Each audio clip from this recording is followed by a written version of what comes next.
Gadis itu harus memanjat 300 putaran setiap hari di arena olahraga. Cukup dengan kurang 1 putaran saja. Yang menunggunya adalah catokan rambut yang panas. Semakin gadis itu menderita, semakin pelaku kekerasan itu bergairah. Hingga tidak ada sepotong daging yang baik di tubuh gadis itu. Keesokan harinya, Dong En pergi ke ruang medis. Meminta perban dan hidrogen peroksida. Dokter sekolah yang baik hati menyadari ada yang tidak beres. Saat melihat luka di lengan Dong En, dengan cepat bertanya siapa yang melakukannya. Ternyata si pengganggu juga berada di ruang medis. Dan dengan bangganya mengakui bahwa dia yang melakukannya. Saya melakukannya. Aku juga melakukannya sebelumnya. Dokter sekolah terdiam saat mendengar itu. Dia juga tidak berani menyakiti gadis nakal yang berpengaruh.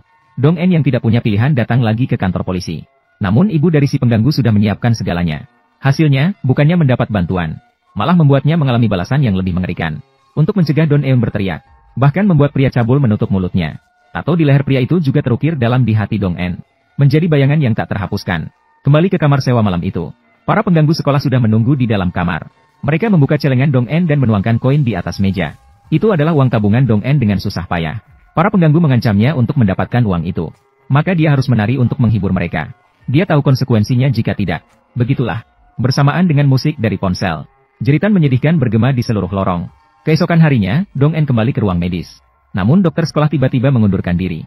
Orang yang peduli padanya juga pergi sekarang.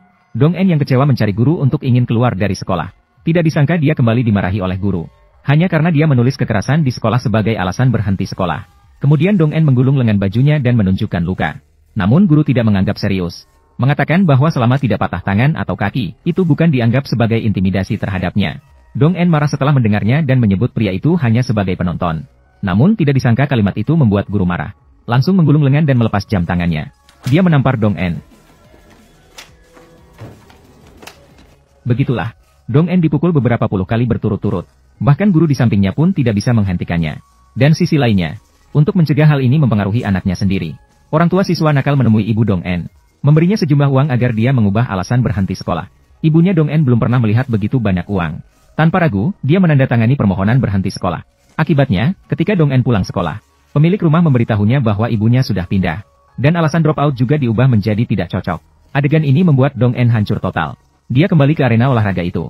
Tapi yang berbeda kali ini adalah, kali ini matanya bukan takut tapi tegas. Kita pasti. Sampai jumpa lagi, Park Yeon Jin. Untuk membalas dendam pada preman sekolah yang membulinya. Dong En sambil bekerja paruh waktu juga belajar sendiri mata pelajaran SMA. Rekan kerja mengolok-oloknya karena merasa dia tidak mampu. Mungkin ada kekuatan yang mendukungnya. Dong En membalas dendam pada orang-orang itu selama 4 tahun. Ketika orang lain masih bekerja keras, Dong En berhasil keluar dari pabrik berkat usahanya sendiri. Berhasil masuk ke kampus universitas. Dia menggunakan 4 tahun di universitas. Mengumpulkan banyak informasi tentang preman sekolah. Untuk memiliki cukup modal untuk balas dendam. Dia juga bekerja paruh waktu sebagai guru les. Karena pola makan yang tidak teratur dalam waktu lama. Hal ini menyebabkan dia mengalami kekurangan gizi yang parah.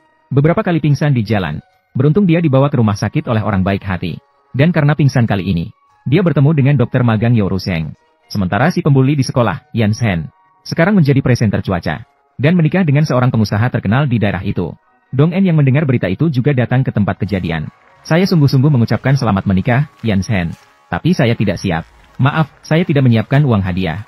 Namun, selain pernikahan dalam hidup, akan ada perayaan merah putih lainnya. Saat itu, Dong En tidak bertindak. Karena dia tidak hanya ingin membalas dendam pada Yan Sen. 5 tahun berlalu dengan cepat. Yan Sen dan suaminya pindah ke villa baru. Dan mereka memiliki seorang putri yang lucu. Saatnya untuk membalas dendam akhirnya tiba. Dong En menyewa rumah di seberang villa. Memata-matai setiap gerakan keluarga Yan Sen. Saat dia merasa paling bahagia. Biarkan dia merasakan kehilangan segalanya. Malam itu Dong En datang ke depan villa. Mencoba mencari informasi berguna di tong sampah. Sayangnya, dia ketahuan oleh pembantu villa. Pembantu mengatakan telah memperhatikannya selama setengah tahun. Meskipun Dong En selalu berhasil menghindari pemantauan dengan cerdik. Namun foto wajah Dong En tetap terambil di ponselnya. Dong En mengira dia akan melapor ke polisi. Namun si pembantu malah berkata tidak akan melaporkan. Malah ingin bekerja sama dengan Dong En. Ternyata, ibu itu juga memiliki pengalaman tragis. Tidak hanya sering menjadi korban kekerasan dari suaminya. Bahkan anak perempuannya sendiri juga dipukul hingga babak belur. Apa yang ingin kamu minta tolong dariku? Kamu membantuku. Bunuh suamiku. Begitulah. Dua wanita dengan nasib yang sama resmi bekerja sama. Dong En memberikan informasi tentang 5 pelaku kekerasan kepada wanita itu. Tante bertanggung jawab untuk mengintai beberapa orang. Mengumpulkan petunjuk yang berguna. Kemudian Dong En menganalisis dan merapikan foto-foto tersebut. Benar-benar menemukan titik terang dari situ. Ternyata Putri Yan Zhen menderita buta warna sejak lahir. Sepatu berwarna hijau terlihat merah di matanya. Oleh karena itu, dia sering membawa putrinya ke klinik mata. Kejadian yang kebetulan. Semua anggota geng kekerasan di sekolah, termasuk Jun Ye, juga buta warna. Pernah diejek saat di SMA. Bahkan berkelahi dengan orang tersebut.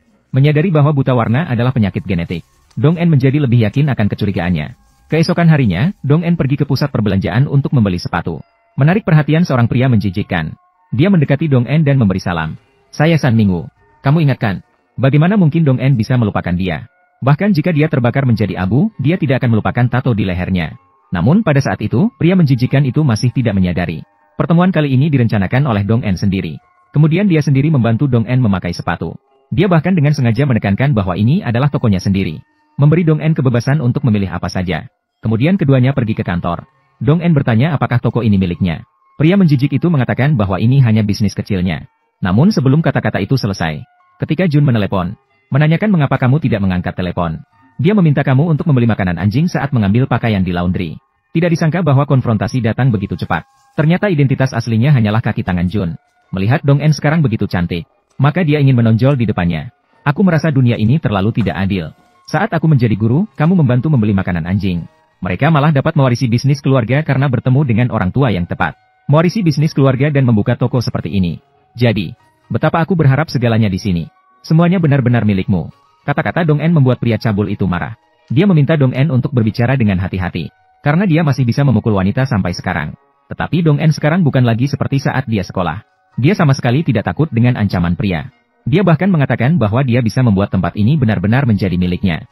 Melihat pria cabul tidak percaya, Dong En kemudian mengatakan bahwa dia mengetahui sebuah rahasia besar.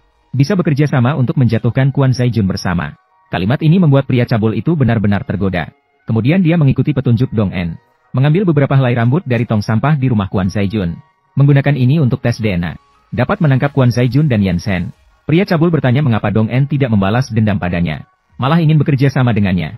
Kamu tidak memiliki apa-apa, bagaimana aku bisa membalas dendam padamu? Mereka semua memiliki sesuatu yang bisa mereka kehilangan. Tetapi kamu tidak memiliki apa-apa, bukan? Setelah berbicara, dia langsung pergi. Namun pada saat itu, pria menjijikkan itu tidak menyadari. Bagaimana mungkin Dong En membiarkannya pergi?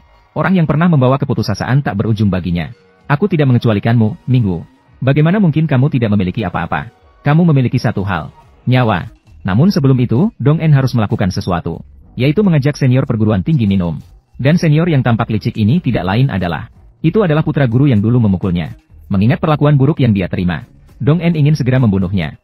Maka keesokan harinya dia membeli bunga seruni. Secara pribadi mengunjungi rumah guru. Aku adalah Wen Dong En yang mengajukan pengunduran diri pada tahun 2004. Masihkah Anda ingat? Mendengar perkenalan wanita itu, guru langsung terdiam di tempat. Saat itu anaknya baru saja pulang. Dong En menyapa dia dengan ramah, menunjukkan ketidaktahuan sepenuhnya. Dan tujuannya juga sangat jelas, yaitu membuat guru merasa takut. Dia sudah memiliki kontak dengan anak laki-lakinya, dan sedang perlahan-lahan menyatu dengan hidupnya. Kemudian Dong En pergi ke sebuah ruang permainan Go. Bermain satu permainan dengan pemilik, taruhannya 20.000. Kemampuannya menarik perhatian seorang pria di luar. Pria itu adalah suami Yeon Jin, Heo Dayang. Sebelumnya, Dong En telah menyelidiki tentangnya. Mengetahui bahwa hobinya adalah Go. Maka dengan sengaja menggunakan dirinya sebagai umpan. Dan tidak mengecewakan. Kemampuan Dong En dan kecantikannya menarik perhatiannya. Sejak zaman dahulu pahlawan menyukai wanita cantik. Apalagi jika wanita itu memiliki hobi yang sama dengannya. Penampilan Dong En benar-benar memikat hati pria itu. Malamnya kembali ke rumah. Pria itu merekam ulang permainan Go Dong En siang tadi. Saat itu, istrinya Yeon Jin, yang dulunya adalah ketua geng yang mengganggu Dong En, merasa penasaran melihat suaminya terobsesi dengan Go. Di sini sebenarnya sudah ada yang menang, tapi dia malah menunda sampai akhir. Mengapa? Pria saat ini masih tidak tahu. Dia sudah terlibat dalam rencana balas dendam. Dan itulah mengapa Dong En Go bermain dengan begitu baik. Karena dia pingsan dan dirawat di rumah sakit bertahun-tahun yang lalu. Dia bertemu dengan dokter magang Yoru Seng di tempat tidur sebelah. Dia jatuh cinta pada Dong En pada pandangan pertama. Mengetahui bahwa Dong En tertarik pada Go, maka dia mulai mengajari dia bermain catur. Dia mulai mengejar Dong En, bahkan menjemputnya di pintu sekolah setelah pulang sekolah. Dong En yang cerdas tentu tahu apa yang dia pikirkan. Namun cinta terasa terlalu jauh baginya. Dia ingin fokus sepenuhnya pada balas dendam. Tidak lama kemudian, Dong En bertemu dengan beberapa orang untuk pertama kalinya. Di lapangan basket tahun lalu, Yan Sen naik ke panggung untuk menerima penghargaan di tengah tepuk tangan semua orang. Ketika dia bersiap untuk berpidato, tiba-tiba terdengar sorak-sorai dari depan. Semangat, Park Yeon Jin. Luar biasa. Kamu hebat sekali, Yeon Jin. Tepuk tangan meriah menghidupkan suasana di seluruh ruangan. Dan ini hanya langkah pertama Dong Eun. Di hari-hari berikutnya, dia ingin membuat Yeon Jin hancur. Setelah acara pemberian penghargaan berakhir, Yan Sen membuang bunga di tangannya. Marah, dia mendekati Dong Eun. mengangkat tangan dan langsung menampar. Namun saat Yeonjin mengangkat tangan lagi, namun disergap oleh Chuljun yang berada di samping. Apakah semua impianmu sudah terwujud? Pekerjaan yang layak, keluarga yang sempurna. Apakah kamu bahagia sekarang? Saat itu, Yeonjin akhirnya mengerti. Ternyata Donghyun selalu memperhatikannya dengan seksama. Dia dengan keras bertanya apa tujuan Donghyun. Akhirnya, Chuljun menariknya kembali, mengatakan bahwa tidak mungkin membunuhnya di depan banyak orang. Kemudian, menarik Yeonjin untuk meminta maaf kepada Donghyun. Namun, Dong-en tidak berniat menerima. Dia bahkan mengatakan akan terus memperhatikan acara Yansen. Kadang-kadang dia juga meninggalkan komentar di kolom komentar. Melihat Dong-en begitu tidak tahu diri. Kemudian Jun juga mulai mencemoohnya. Saat di SMA, kamu hanya memiliki dua warna, hitam dan putih. Sekarang, kamu tampaknya menjadi lebih berwarna. Benarkah? Namun, Jun, kamu seharusnya tidak tahu bagaimana rasanya menjadi berwarna. Kata-kata Dong-en langsung membuatnya malu. Kebutaan warna adalah kekurangan yang paling tidak ingin disebutkan. Namun, ini hanya langkah pertama balas dendam Dong-en. Semua orang yang pernah menyakiti dia akan menanti mereka adalah balas dendam yang lebih mengerikan. Wanita ini menjadi gila di jalan karena dia menemukan teman sekelas yang pernah diintimidasi olehnya, sedang menyelidiki dirinya secara diam-diam. Ternyata baru saja putrinya meneleponnya dan mengatakan bahwa guru kelasnya diganti. Kalimat ini membuatnya ketakutan karena guru kelas tersebut bukan orang lain. Ini adalah Wen Dong-en, teman sekelas yang dulunya pernah dibully olehnya. Hal pertama yang dilakukan Dong-en setelah tiba di kelas adalah memberlakukan aturan bagi teman-temannya. Tidak peduli apa pekerjaan orang tuamu. Tidak peduli seberapa kaya keluargamu. Tidak peduli seberapa banyak hubungan orang tuamu. Jangan pernah membuli teman sekelasmu karena itu. Jika ada yang melanggar aturan, tak peduli seberapa berpengaruh orang tuanya, akan kunjungi mereka untuk meminta maaf. Saat Dong-en mengucapkan ini, matanya terus menatap putri Yansen. Sementara itu, Yansen segera menuju sekolah setelah menerima telepon dari putrinya. Dia melanggar 6 lampu merah di perjalanan. Ketika dia tiba di sekolah, dia langsung menuju ke kelas. Namun di dalam hanya ada Dong-en seorang. Seolah-olah tahu bahwa Yansen akan datang. Dong-en tidak terkejut sedikit pun. Kemudian Yansen mendekati Dong-en dan bertanya apakah dia benar-benar menjadi wali kelas putrinya. Dong-en tidak menyembunyikan apapun. Dia dengan tulus mengakui bahwa dia adalah guru baru. Ini bukan kebetulan, kan? Tentu saja bukan. Saya sampai ke titik ini tanpa kebetulan apapun. Melihat ekspresi bangga Dong-eun, Yeonjin merasa sangat absurd.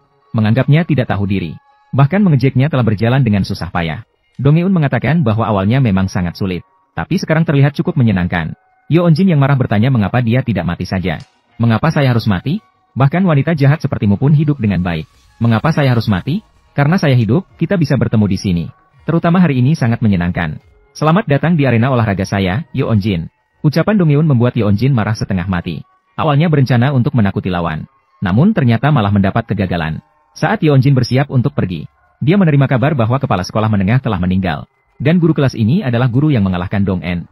Yeonjin secara refleks menatap Dong-en, mencurigai bahwa ini terkait dengannya. Ternyata beberapa hari yang lalu Dong-en pernah mengunjungi guru kelasnya. Karena tahu guru itu alergi terhadap bunga, dia bahkan membawa sebuah buket lili putih dengan sengaja.